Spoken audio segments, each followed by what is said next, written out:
hemos hablado de construcción, de arquitectura sostenible, de datos, de movilidad.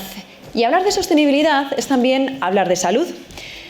Sobre todo en el mundo en el que vivimos hoy en día. Lo estamos viendo con la contaminación del aire, con la calidad del agua, con la forma en la que tomamos los alimentos. Todo eso está teniendo un impacto enorme en nuestro bienestar físico y mental. Por eso, nuestra última mesa de hoy trata sobre salud. Y para ello, queremos dar la bienvenida a Begoña Morales, CEO en Conese. Y como ponentes contamos con la participación de Irene Rodríguez Álvarez, directora de Sostenibilidad y D&I de Merck, y Lorena Triados Arce, directora adjunta de Sostenibilidad del Grupo Sisa. Muchas gracias. Y vamos a hablar de los retos de un sector en el que, si ha habido sectores que decimos la regulación impulsa, no impulsa, es que en salud el riesgo, la oportunidad, como lo queramos llamar, está y se queda, y vosotras lo gestionáis desde vuestras empresas. Entonces, retos de todo tipo, pero nos vamos a focalizar en qué está top 1 en vuestras agendas. Me miras a mí, te miro a ti para que Begoña, empieces. Así que empiezo sí. Yo. Bueno, ante todo, muchas gracias por invitarnos a participar. Efectivamente, son muchos los retos, y por ir al grano directamente, es verdad que, bueno, ya se ha dicho aquí en varias ocasiones, vivimos en un mundo cambiante, tenemos un contexto global muy complejo, pero también en paralelo tenemos a una Unión Europea que está muy decidida y muy comprometida con la sostenibilidad, a pesar del ómnibus, etcétera, ¿no? La normativa está ahí. Entonces, yo diría que el primer reto que tenemos en el sector salud es adaptarnos a esa normativa, porque muchas veces también Antonio comentaba el tema del ODS 17, no puedo estar más de acuerdo, porque al final, por mucho que tú quieras hacer como compañía, si no existe una infraestructura que te dé soluciones a tus problemas, es muy difícil, ¿no?, avanzar. Entonces, yo diría, por poneros un ejemplo, el tema de fabricación de medicamentos con menor huella medioambiental. Existen algunas alternativas, algunos disolventes que se pueden utilizar, de hecho nosotros los vendemos, pero no siempre tenemos las soluciones a mano, ¿no? Implica también cambiar las líneas de producción para el tema de los blister, cómo quitamos el aluminio, en fin, son retos que se tienen que abordar, y no es tan fácil, porque lo primero es la seguridad del paciente, ¿no?, y la calidad del medicamento. Yo diría ese. Y por otro también destacar, por ejemplo, ya hablando meramente del tema medioambiental, todo lo que es el cambio climático, descarbonización, gestión de residuos. De nuevo, necesitamos también a terceros. Entonces, nos estamos adaptando, pero es verdad que, bueno, es complejo. Y otro tercero, yo diría, es más cultural. O sea, que la gente entienda que esto hay que empezar a trabajarlo ya. O sea, es un poco lo que se suele decir. Bueno, no es una prioridad, decía, ¿no? Desde Indra nos decían, bueno, es que muchas veces se entiende la sostenibilidad como un coste, ¿no?, porque no se ve el retorno hoy. Bueno, eso creo que hay que trabajarlo, porque efectivamente hay que mostrar que la sostenibilidad crea valor. Entonces, trabajar en todo eso, orquestar eso a la vez, yo creo que son los retos principales que tenemos. Me está faltando la S. Bueno, yo iba a coger el guante, iba a decir, coge guante. Exactamente, estoy totalmente alineada con ella, y creo que una parte fundamental precisamente de la sostenibilidad es esa S, ¿no? Yo creo que la S no es un pilar de la ESG, es el elemento vertebrador, porque ¿cómo vamos a alcanzar las metas si no incorporamos a la gente en el plan, ¿no? Y muchas veces nos pasa. Yo el otro día tenía una formación interna en la compañía y bueno, hice una pequeña ponencia y le preguntaba a mis compañeros, ¿qué es para vosotros la sostenibilidad? Y muchos de ellos decían, el medio ambiente, la ecología, y ninguno dijo las personas. Y yo creo que esa parte es esencial, y creo que es un gran reto que vean dentro y fuera de la compañía que la sostenibilidad no es solo el medio ambiente.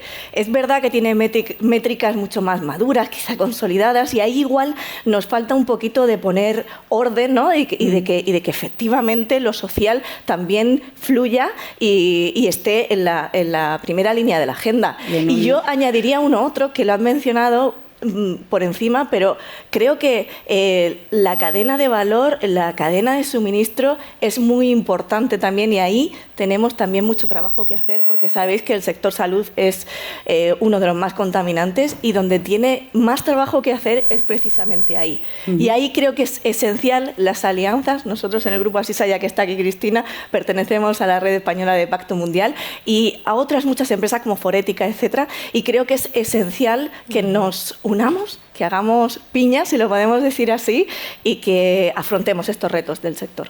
Muchas gracias. Volvemos a la S. La S, sector salud, OMS, grandes retos, asequibilidad, accesibilidad de los servicios de salud, de los medicamentos, momentos complejos, con epidemias, con zonas de conflicto, con vulnerabilidades. Cuando hablamos de ¿Cómo veis desde Merck este reto? ¿Cómo lo abordáis? ¿Cómo Sí, de hecho, es verdad que como vamos un poco acelerados son muchos temas que tratar, pero efectivamente yo cuando el tema de la cultura, efectivamente, tenemos retos similares, ¿no?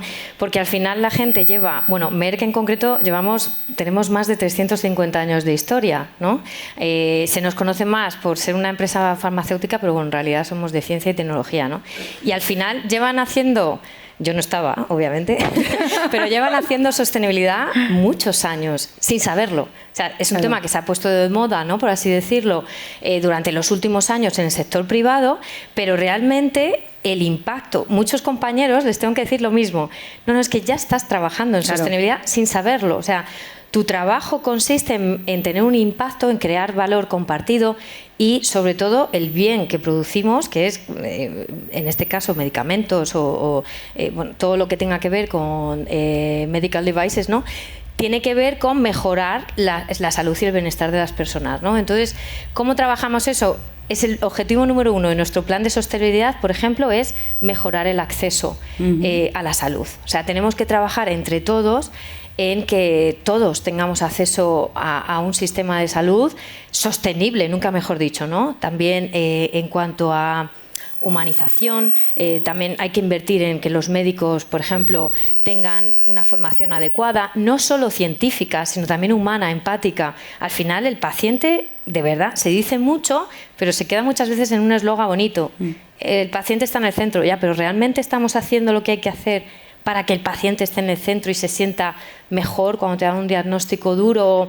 En fin, entonces nosotros creemos que eso es importante, trabajar desde nuestra parcelita para que el sistema en general sea más sostenible en el largo plazo. Y, por ejemplo, aquí en España tenemos 17 autonomías.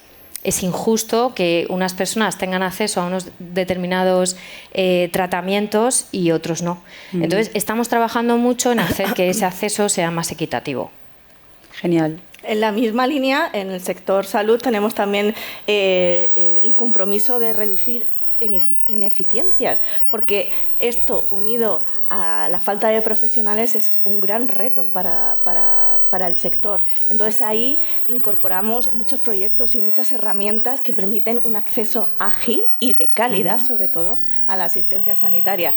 Luego quizá hablemos de tecnología, pero creo que es una gran aliada también. Ya, que tenemos que ir muy rápido. Para esto yo creo que, por ejemplo, por poner un ejemplo de lo que estamos haciendo en el Grupo Asisa, que como vosotros somos una cooperativa de médicos gestionada y propiedad de médicos, con lo cual la salud ha formado parte de su existencia y, por tanto, la sostenibilidad exactamente igual, porque no reinvertimos nada, sino que no nos quedamos con nada, sino que lo reinvertimos en la asistencia sanitaria y en el empoderamiento de nuestros profesionales. Y, como te decía, la tecnología que incorporamos viene a hacerle la vida más fácil a las personas, y no solamente estoy hablando de pacientes asegurados, también de los profesionales sanitarios. Estamos eliminando trámites y burocracia que al final no aportan valor para ninguna de las partes. Entonces ahí la tecnología es una gran aliada y creo que es muy necesario también aplicarla, pero siempre desde un compromiso ético y sobre todo responsable. Tenemos un proyecto muy bonito y es, como decimos, las listas de espera bueno, un poco provocado también por la pandemia, pero que ya llevamos arrastrando desde hace muchísimos siglos, y aparte la reducción de los profesionales nos hace inevitable que trabajemos en esto, en que las personas puedan acceder a una consulta en el mayor en el más corto tiempo posible. Entonces ahí tenemos un proyecto con un partner que nos ayuda a reducir, y hemos reducido casi un 50% el ausentismo en las consultas y hemos maximizado un 20% la oferta médica. Pero todo esto tiene que ir de la mano de la filosofía de la cooperativa, que es ser transparente, hacerlo de forma ética y sobre todo con supervisión humana, ¿no? Justo, porque ahí ligamos con la tecnología más avanzada, nos vamos a la IA. ¿Cómo veis la IA desde el punto de vista, pues eso, de hacer la salud más accesible en el fondo? Nosotros, de hecho, bueno, intentando ligar un poco todo, ¿no? El tema, por ejemplo, de la formación, nosotros tenemos un programa que es, invertimos mucho en formación. Entonces, tenemos un acuerdo con la Universidad de Navarra, por ejemplo, para que los médicos se formen en IA. Qué bueno. Yo creo que al final son herramientas muy buenas que tenemos a nuestra disposición y, como todo en la vida, depende del uso que hagas de ellas, ¿no? Al final, la IA nos ayuda a hacer mejores pronósticos y a hacer... llevar a cabo el trabajo en el laboratorio lo hace más eficiente. De eso se trata, ¿no? Quizá te ayuda a ver lo que tú como humano en un momento dado no llegas a ver. Ahora bien, ¿ayuda a simplificar ciertos procesos? Sí. ¿Es más eficiente? Sí. Pero a día de hoy, porque la IA va aprendiendo y dentro de un año la IA estará en otro punto, tenemos que también tener en cuenta que no deja de ser un algoritmo, o sea, va aprendiendo, el algoritmo se va haciendo más inteligente, pero al final hay un sesgo, ¿no? ¿Quién ha hecho las reglas de ese algoritmo, ¿no? Entonces, ese sesgo algorítmico lo tenemos que tener en cuenta. O sea, al final el humano es el que está ahí poniendo orden, ¿no? O sea, al final es una herramienta muy buena. Nosotros, de hecho, lo estamos potenciando mucho internamente también para que los empleados se sientan más ágiles en su día a día, pero como todo, hay que saber ponerlo a nuestra disposición. O sea, como con todas las herramientas de digitalización que existen a día de hoy, ¿no? Las redes sociales, que eso, por ejemplo, me hace pensar mucho en la salud mental de nuestros adolescentes, ¿no? Y no tan adolescentes, también de los adultos.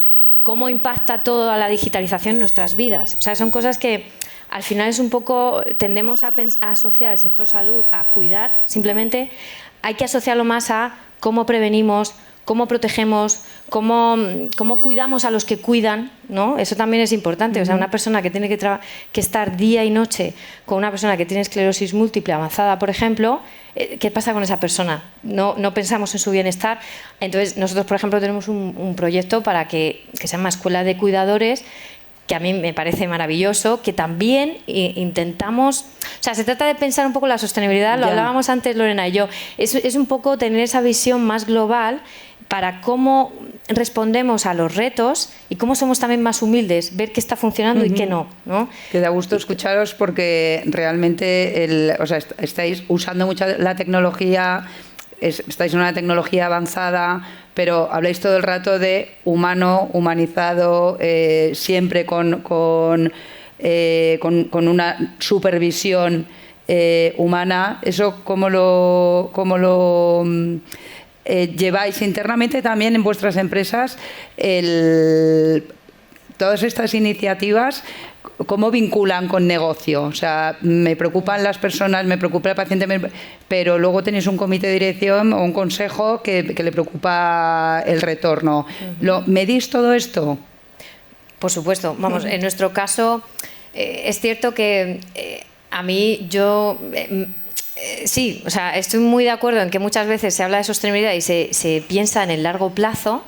Y si no lo haces tangible, de hecho, el título de este congreso, de compromiso a la acción. O sea, tú puedes tener un plan director maravilloso, con miles de objetivos, pero si al final en una reunión se decide, bueno, eso ya lo haremos mañana, pues al final no se avanza, ¿no? Yo creo que es verdad que nosotros, cuando piensas en salud, si no tienes esa visión a largo plazo, es imposible que innoves. O sea, una persona, ¿cómo vas a innovar si piensas que no te va a salir? ¿Para qué voy a innovar si esto no...? Entonces, es verdad que, por ejemplo, las farmacéuticas, ¿no? Suelen tener una reputación de, madre mía, qué dinero gana esta gente, ¿no? Por ser muy claros. Claro, pero hay mucho dinero invertido en tratamientos que no salen adelante. Y eso la gente, pues, eso no se ve, pero eso está ahí. Entonces, tú para innovar necesitas tener esa mentalidad a largo plazo. Entonces, se trata de encontrar un equilibrio, porque efectivamente una empresa tiene que ser también viable, sostenible desde el punto de vista financiero, económica, ¿no? Pero efectivamente el negocio, yo creo que se puede hacer negocio, y esto ya da igual el sector en el que estés, se puede generar dinero de una manera que tengas un impacto social positivo. Yo realmente creo que es así, y creo que a los jóvenes tenemos que también trasladarles esa idea. O sea, podéis generar negocios que tengan un impacto social positivo y que ayuden a las personas. Al final, y enganchando con esa idea, te pregunto, en general en la sociedad igual hay un poco como de, lo has dicho, las farmacéuticas ganan mucho dinero, cada vez un poco de quizás falta de confianza o pérdida de confianza en algunos sectores, quizás en el de salud es uno de ellos. ¿Lo estáis viviendo así? ¿Cómo veis cuál es vuestro papel o qué se puede...? Porque habláis todo el rato, se os escucha, y es como humanizar, innovar, dar un mejor servicio, más asequible. ¿Pero qué ve la sociedad o cómo veis vosotros que lo ve la sociedad? Bueno, yo creo que es muy aventurado decir la sociedad en general, pero yo creo que sí que hay empresas que generan ese valor y que creo que se percibe por la sociedad. Sí. Al final, como comentaba, el Grupo Asisa pertenece a una cooperativa de médicos que nació hace más de 50 años. Es decir, la vocación de cuidar viene implícita. Entonces yo creo que eso también a nosotros nos genera cierta confianza con el que nos escucha. Por supuesto, luego está la labor que tenemos las empresas de efectivamente los mensajes que demos que estén alineados con la coherencia, con la transparencia, ¿no? Se habla mucho de transparencia y ahora, bueno, por la regulación o no, pero al final te obliga un poco a enseñar la foto. Entonces yo creo que probablemente haya muchas personas que duden, pero creo que en el caso del sector salud, precisamente, creo que es un sector en el que, sinceramente, creo que tenemos buena fama, si lo puedo decir así, porque, en definitiva, lo que queremos es cuidar de las personas, y eso se ve cuando tú vas al hospital y cómo te tratan, y cómo te atienden, y cómo ves que el profesional se implica contigo, ¿no? Y la empresa te ayuda a hacerlo, a hacerte un seguimiento del viaje del paciente, desde que antes de que tengas que ir a la consulta hasta que termines tu proceso, si es que se termina. Pero estamos trabajando precisamente para eso, para reconectar con la descredibilidad de la sociedad. Y veis que tenéis respuesta. Última pregunta, que ya nos anda el toque. 0 pregunta última, nos anda el toque. Nos dais el aplauso sin pregunta. Del tirón.